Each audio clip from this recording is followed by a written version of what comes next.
Whatever happens, that's between you and the universe.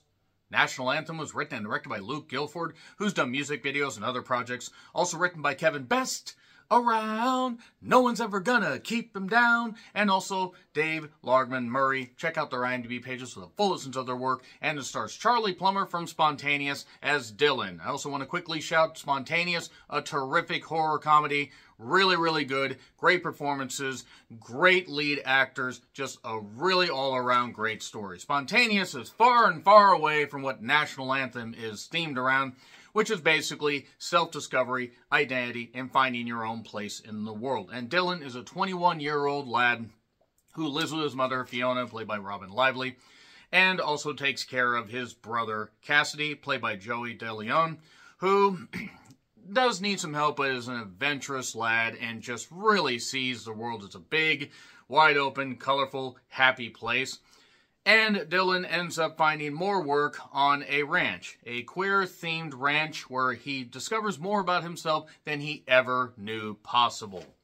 So, yeah, if you have any problem with LGBTQ people, you're not going to like this, and also you're a fucking goddamn asshole. Just want to say that right there. Let people live as they are. Dylan does end up taking a liking to Skye, played by Eve Lindley, who apparently, according to a little bit of research, started transitioning in high school. Again, if you have problems with people living as they are, you are a fucking asshole. Eve does have a bright, persona about herself, and I wish her nothing but the best in her career. Hadn't seen her in anything before. Need to check out more of her films. She really does have a great turn as Skye here, though. And also, she has a guy, Pepe, played by Rene Rosado. And from there, we see these characters that really seem like actual people that you interact with on a daily basis, whether you are in this culture or whether you just discover through mutual friends. And you can discover a wide open world that you never even knew existed and discover more about yourself. I do also want to shout Mason Alexander Park as Carrie, a terrific supporting performance here. And really, this movie is very, very good. In fact, it's great. It's actually one of the best films of the year, in all honesty. It's not the most wholly original story, but it's about seeing these characters discover more about themselves, being more comfortable with who they are, and others, just basically understanding that there were certain things inside them. It's okay to be how you are. It's okay to live your dreams. They're not as hard as they may seem. You have to work to get the creed on these hopes. You must lean. Yeah, save the last stand. Screwed those lyrics up? Probably. Charlie Plummer is terrific here, though. He has such a goddamn bright future as a leading man. And it really does actually just feel like, not necessarily a documentary, but just like it's a nice time capsule, a nice just encapsulation in general of seeing just people wanting to live as they are and living in their community and growing their community and just, wanting to live off the land, so to speak. Also, Dylan has dreams of saving up enough money from his odd jobs, including this one, and getting an RV and traveling the goddamn country. There's some stuff we find out about the family dynamic a little bit later on. And there's not really much to spoil, but again, I do want to shout the performances. Eve does a really good job as Skye. Renee does a great job as Pepe. And again, Mason as Carrie, tremendous. But really, Dylan is the tentpole here and very, very good. And it takes its time moving along with the story, which, yes, is admittedly thin, but it really is about these characters and witnessing them grow. And maybe they grow apart, but they never... They never get to where they actually, have major issues with each other without understanding that everybody is flawed and everybody is going to have certain ways that they view things and certain ways they take things. Also, it's about first love.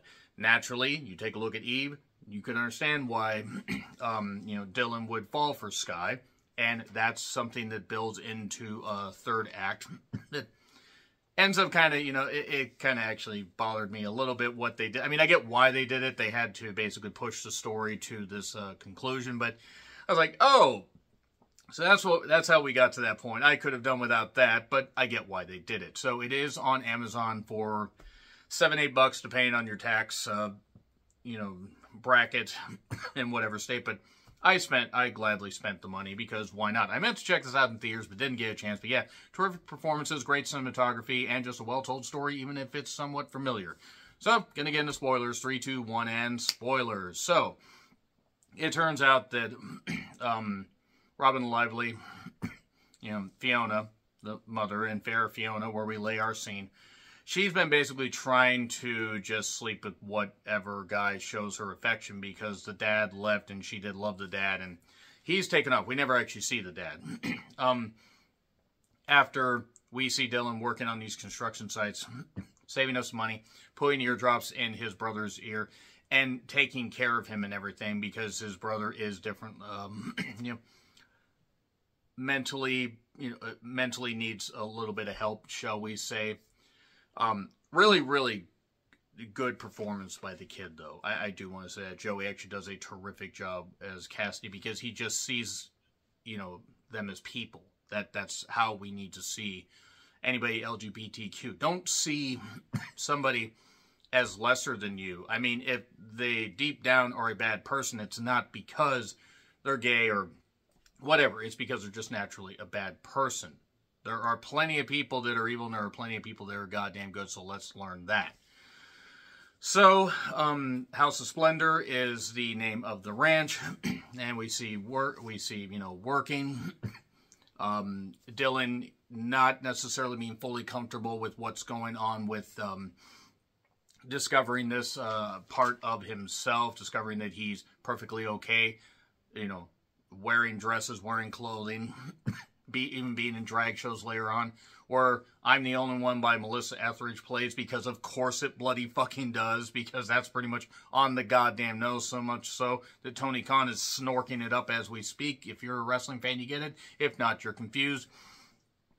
And the soundtrack also was really, really good. I did like how they built the whole thing between Dylan and Sky, where Sky and Pepe were in lockstep, essentially, but it's sort of an open relationship. There's a threesome that develops in the dirt, which must have led to a lot of uncomfortable stuff, unless they had a blanket laying down, which I kind of hope they did, and the New Mexico landscape. But Cassidy does end up going with them at one point, and he's a bright-eyed kid that just sees them as people, and I thought that was a really, really nice thing that they went with, and that's not going to corrupt children to let people be seen as they are. There's nothing wrong with that. So, Sky and Dylan do end up getting on in the barn, but she says, Pepe and I are together, it's open, but this is just for fun. It's not that I don't care about you, I do. And there's one point where Carrie goes off with Cassidy, just, the cornfield, you want to go get lost forever? Yeah, okay, let's do it. Again, good performances, people that actually seem like, ones you could run into in real life and everything, not caricatures, at least in my opinion. And then we get the inevitable thing where, we get arguments between Pepe and Sky, kind of causing some issues. There's a point where the mother is basically steals a bunch of the RV money, and he's all pissed off about that because she's all drunk and just, sleeping around, all that, looking for that love that she lost. Dylan takes Cassidy, they go to the goddamn ranch. There's talk between Sky and Dylan about, parents not necessarily accepting. Fiona's a little bit kind of absolutely homophobic and has to really change her ways around like that, which is a little abrupt, I do want to say. Maybe it's just because she was drunk and not in the right headspace, who knows. But Sky basically talks about a horse that she took from her dad, Cash, and talks about how she's basically raised it over the last 10 years, which basically was a red goddamn neon sign that something was going to happen to the horse to push along the third act. And during the thunderstorm, the horse freaks out and ends up running into a wire fence. This is the second movie I've seen in the last 24 hours that involves a horse and a wire fence. The other one was the Crow remake. National Anthem's a whole lot better. I do want to say the encapsulation of the drag show, the setup and all that, very well done, without necessarily diving too much into it. Femme, I think, did a better job diving into that particular aspect, but that's a totally different film than National Anthem.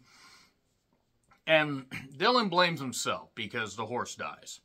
And that horse was pretty much fucked. And they show it a couple of times where I'm like, okay, stop it. Please stop. I don't like seeing animals hurt.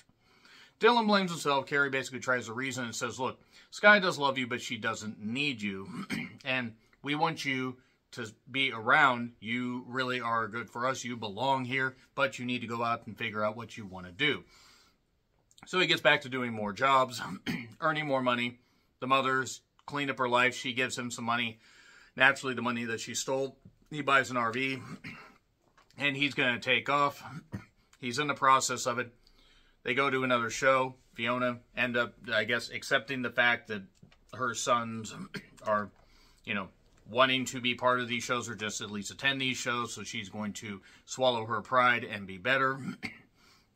The national anthem sings us off, essentially. Sky hugs Dylan. I don't think she blames him. She's probably upset that the horse died, but she probably doesn't blame him. Because he did want to stay a little bit longer, and then the thunderstorm hit and the horse freaked out. Who's to say if they had left 10, 15 minutes before that the horse wouldn't have freaked out and run into another fence? Hard to tell. Horses are weird creatures. But that being said, we then get played off. Dylan is going to go out and see the world and discover what he needs to discover about himself. Hopefully for the better. A+. Really, really good shit. Check it out if you can.